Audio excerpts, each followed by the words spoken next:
రాష్ట్రంలో ఉన్న 28,000 మా ఆశ ఆడబిడ్డలు ఎవరైతే ఉన్నారో, ఎవరైతే కరోనా లాంటి మహమ్మారి వచ్చినప్పుడు తమ ప్రాణాలకు లెక్కబెట్టకుండా, తమ ప్రాణాలను లెక్కబెట్టకుండా దేశ ప్రజలకు, రాష్ట్ర ప్రజలకు సేవలు అందించారో వారందరూ నిన్న శాంతియుతంగా, ప్రజాస్వామికంగా మీరిచ్చిన హామీని మీకు గుర్తు చేయడానికి మీరు 6 నెలల లోపలనే పూర్తి చేస్తామన్నారు.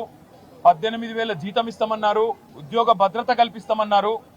మరి సంవత్సరం అయింది కదా, 6 నెలలని చెప్పి సంవత్సరం తర్వాత కూడా పూర్తి చేయరా అని అడగడానికి నిన్న వాళ్ళ ఉన్నతాధికారి ఉండే కోటిలోని కార్యాలయానికి వస్తే అక్కడ వాళ్ళ మీద జరిగిన జులుం, తెలంగాణ తల్లులుగా వారు మన ఆడబిడ్డలుగా మన కోసం కష్టపడ్డ ఆడబిడ్డల మీద నిన్న ఈ ప్రభుత్వం జరిపిన దమనకాండ రాష్ట్రంలో చూసిన ప్రతి ఒక్కరి గుండె కదిలిపోయింది.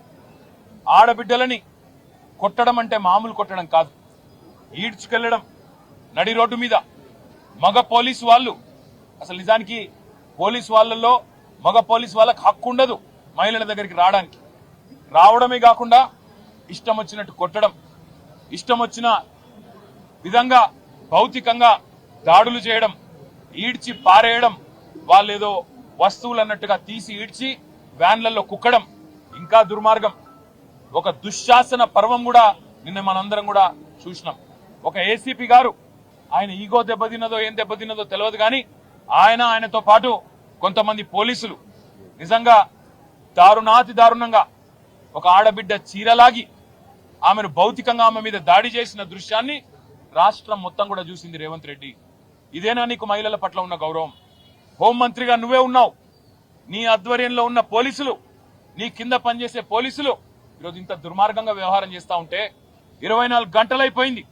కనీసం ఆ పోలీసుల మీద యాక్షన్ తీసుకున్నావా? ఇప్పటి వరకు ఇంతవరకు కనీసం చెల్లించినావా? కనీసం ఒక మాట మాట్లాడినావా నేను అడుగుతా ఉన్నా. అసలు సిగ్గుందా ఈ ప్రభుత్వానికి అని అడుగుతా ఉన్నా నేను. మీరిచ్చిన మాటనే కదా వాళ్ళు అడిగింది, వాళ్ళేమి గొంతమ్మ కోరిక కోరలేదు కదా.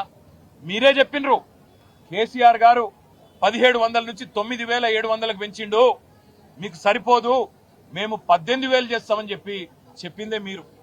ఉద్యోగ భద్రత కల్పిస్తామని చెప్పిందే మీరు. ఇన్సూరెన్స్ సౌకర్యం కల్పిస్తామని చెప్పిందే మీరు. మీరిచ్చిన హామీని నిలబెట్టుకోమని చెప్పి మీ దగ్గరికి సంవత్సరం పూర్తయిన సందర్భంగా వాళ్ళు వస్తే నిన్న మీరు చేసిన దుశ్శాసన పర్వం తెలంగాణ ఆడబిడ్డలు మర్చిపోరు. ఆశాలు వారు తెలంగాణ వచ్చినాడు కేవలం 1,700 ఉండేది వారి గౌరవ వేతనం. కానీ కేసీఆర్ గారి నాయకత్వంలో 9.5 సంవత్సరాల్లో 3 సార్లు వాళ్ళ జీతాలు పెంచినాం. 1,700 నుంచి 9,700 దాకా తీసుకొని పోయినాం. సెల్ ఫోన్ అలవెన్స్ కూడా కలుపుకుంటే ఇంకో 250 రూపాయలు, మొత్తం 10,000 రూపాయల కాడికి కేసీఆర్ గారి ప్రభుత్వంలో తీసుకొని పోయినాం.